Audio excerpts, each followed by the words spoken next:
Hello there. Thank you for joining me here on my live stream for the latest film in the MCU, The Eternals. This is my spoiler free initial thoughts review. We're just going to come on quickly and give my overall thoughts after having just seen the film. I actually saw it late last night. When I got home, I was too tired to. Jump on here and do my review immediately after getting home from the film. So here I am the next day doing that. And then within the next 2 or 3 days, I'll do my full spoilers review on the film. So my overall thoughts. So I've heard a lot of negativity. And in fact, I heard that it was the first film in the MCU to get a rotten rating on Rotten Tomatoes. Um, and I'm just going to say that is kind of ridiculous. Um, I mean, okay, so I'll say up front that this is probably my least favorite of the three films so far in phase four, maybe just only slightly behind Black Widow, but I still overall walked away with a sense of enjoyment. I enjoyed the film. It was solid. It was a good film. And when I left the theater, my overall feeling was positive. Um, was it the best film in the MCU? No, it's not even the best film in phase four so far. In fact, it's of the three, I would rank it slightly below Black Widow, with Shang-Chi still being my favorite of the three films in Phase 4 so far. I'm talking about the films, not talking about the Disney Plus shows at this moment. Um, so to say that it's, I don't know, like the worst MCU film that is somehow is worse than Iron Man 2 or 3, or either of the first two Thor films or Incredible Hulk, I mean, that's ridiculous. I mean, come on. Like, this is still a pretty quality film.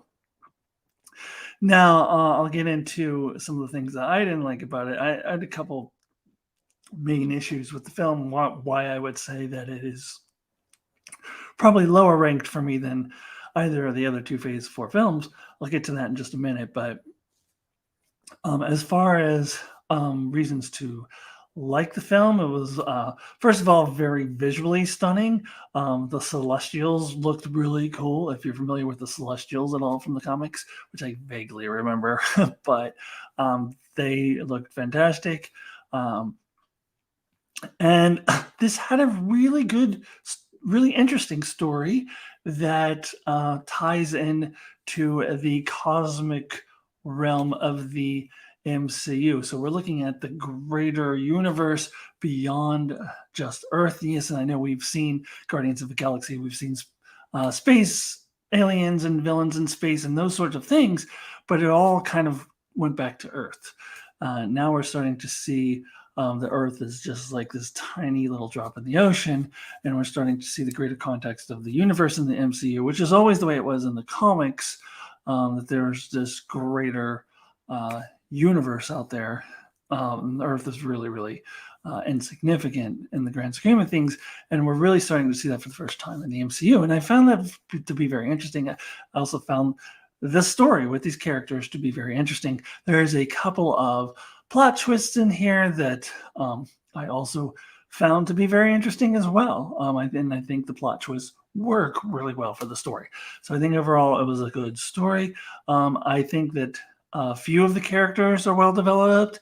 There's a lot of characters in here, so inevitably some of them are going to be underdeveloped. Some of them may be developed later, and that's the beauty of the MCU. But a couple of the characters, specifically Cersei and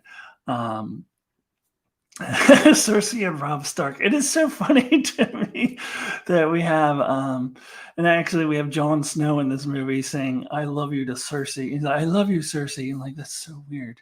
That why is she named Cersei? I mean, I guess that's what her name is in the comics. um, but anyways, Icarus, who is Rob Stark, is an interesting character, and Cersei and Sprite and a couple others are developed well. A lot of the other ones are background characters. There's also good comic relief with oh god, I forget the name of the dude now, the Bollywood star.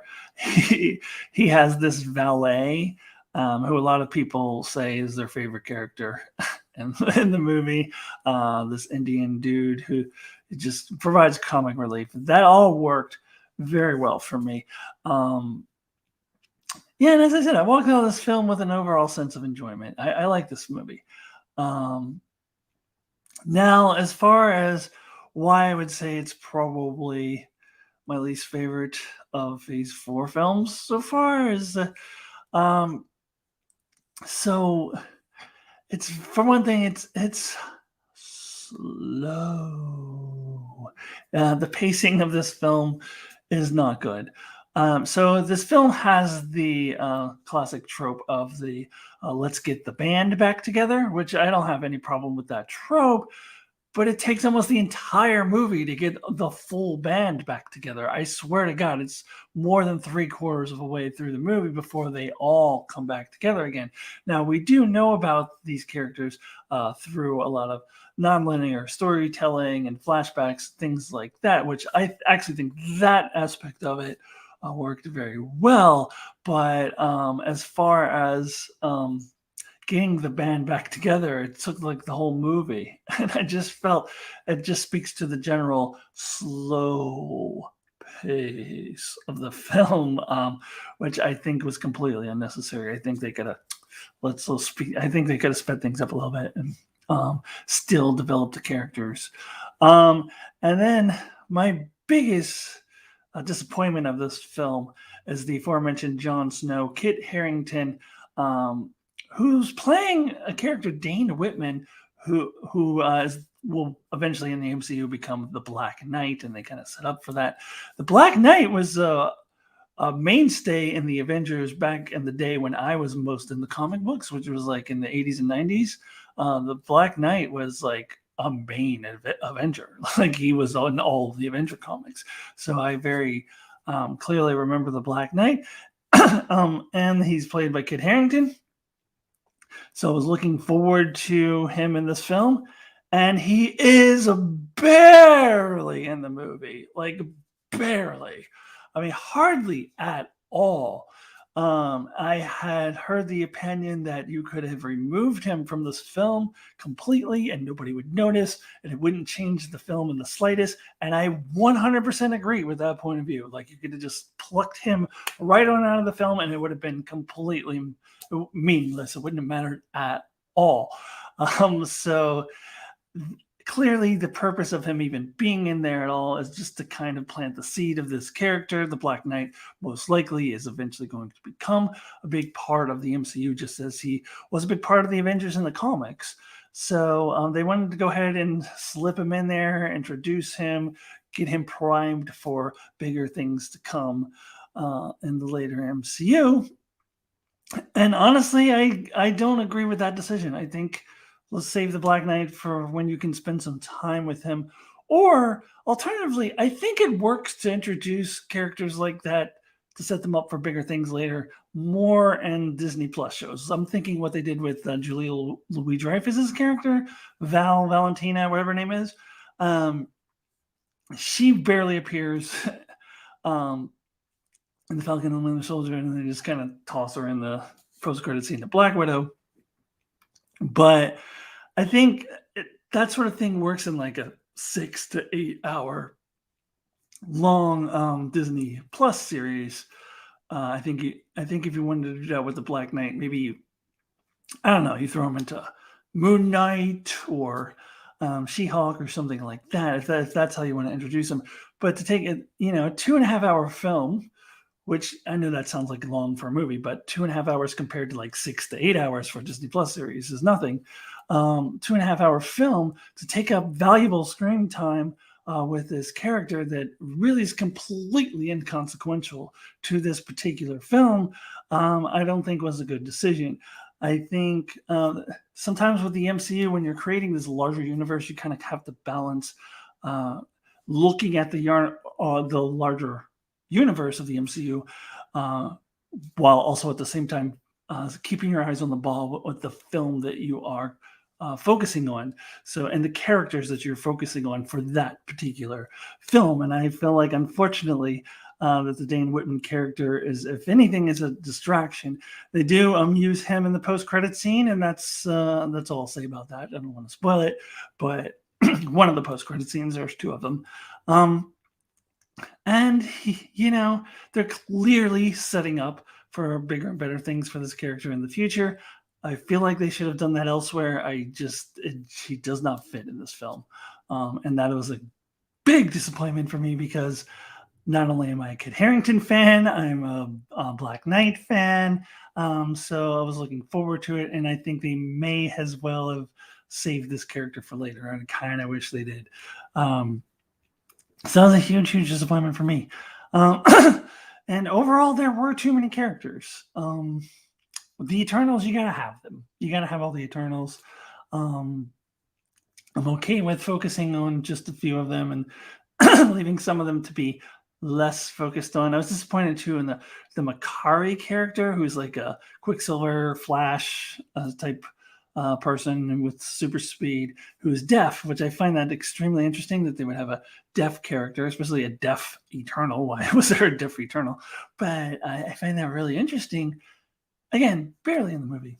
This is a character that another one I was looking forward to seeing in the film, that she's in the movie more than Dane Whitman is, but not by much. So yeah, I mean, it was hard to balance the development of the characters. Some of them are very well developed, and some of them are underutilized. And I think there's some, such as Dane Whitman, that could have just been left out entirely. So that's kind of my biggest beef with the movie. But I'd still say overall, it's a solid. It's a pretty good movie. I came out enjoying it. Is it the best MCU film? No, of course not. It's not even the best Phase 4 film. But is it better than Iron Man 2 and Iron Man 3 and Incredible Hulk and Thor: The Dark World? By light years. I'm just like blown away that people are just like, oh, this is the worst MCU movie ever. Come on. And I think that'll probably dissipate in time. That's probably just the initial reaction, but I think in the grand scheme of things that should go up a little bit, because it's not that bad. It's still a pretty good movie, but does have some pacing issues and other issues. Okay, so that is it for my spoiler-free thoughts. I will get my full spoilery thoughts out in next 2 or 3 days, something like that. I'll have it up there for you.